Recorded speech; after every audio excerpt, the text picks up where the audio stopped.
not dead. I didn't hear no bell. You know things aren't going to plan when you have to drag people off the street into conscription to send to the front. It's extraordinarily revealing when you have to train 12-year-olds. Granted, I think everyone should learn how to safely operate firearms, but that's not really the point here.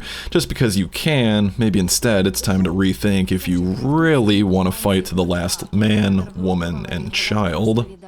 The Russian army has been destroying American M777 artillery systems left and right, claiming to have destroyed nearly 100 of them. Here's a clip from just the last couple days of another ammunition depot of the armed forces of Ukraine being detonated here.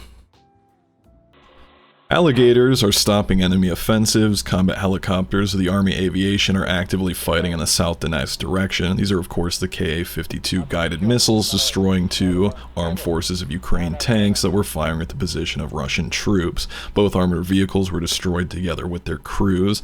And that's the biggest problem for Ukraine right now. They don't have unlimited manpower to duke it out 1-to-1 in a battle of attrition against Russia. They simply don't have the numbers.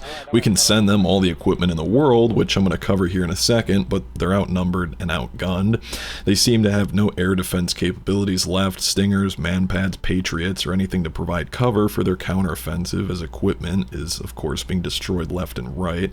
This is turning into an air superiority on a level the US had in the Middle East wars. I'd like to know what's going on the ground here, and why the Russians have complete dominance of the air. These guided missiles are being fired from about 8 to 10 kilometers out.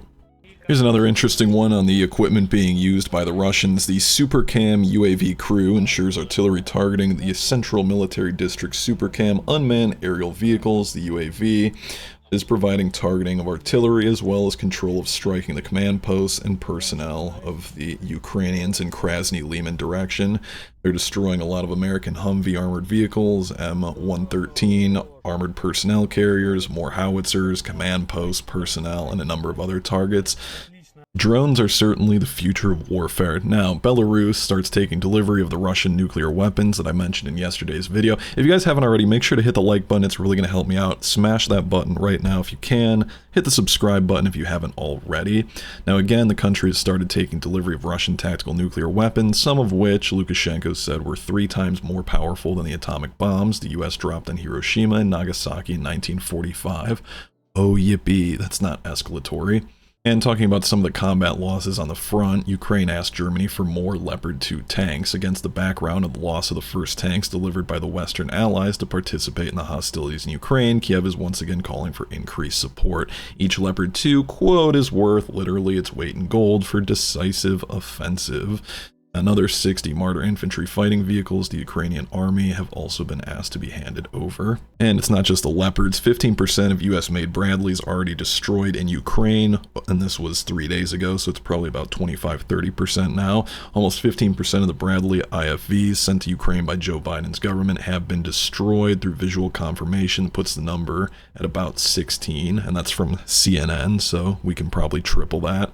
Now, friendly news outlets are so far reporting only small gains in this counteroffensive. They've really been fighting over a couple small villages in the Donetsk region.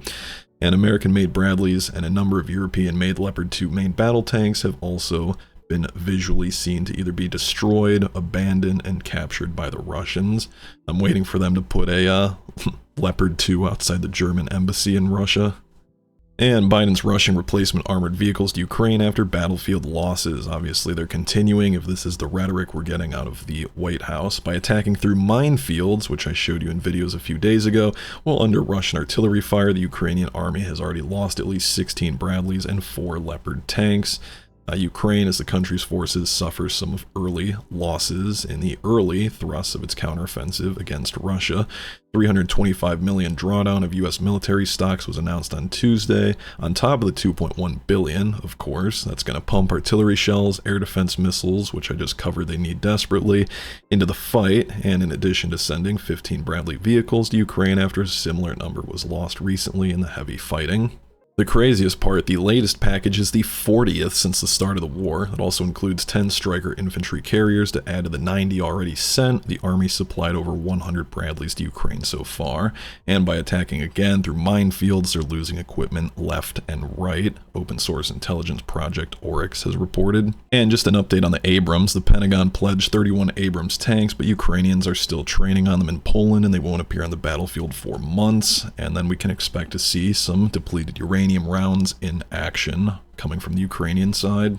And in case you weren't too enthusiastic about your money being spent on Ukraine, well, what's the doesn't matter anyway. Biden's World Bank had promises to spend as much as we possibly can on climate change.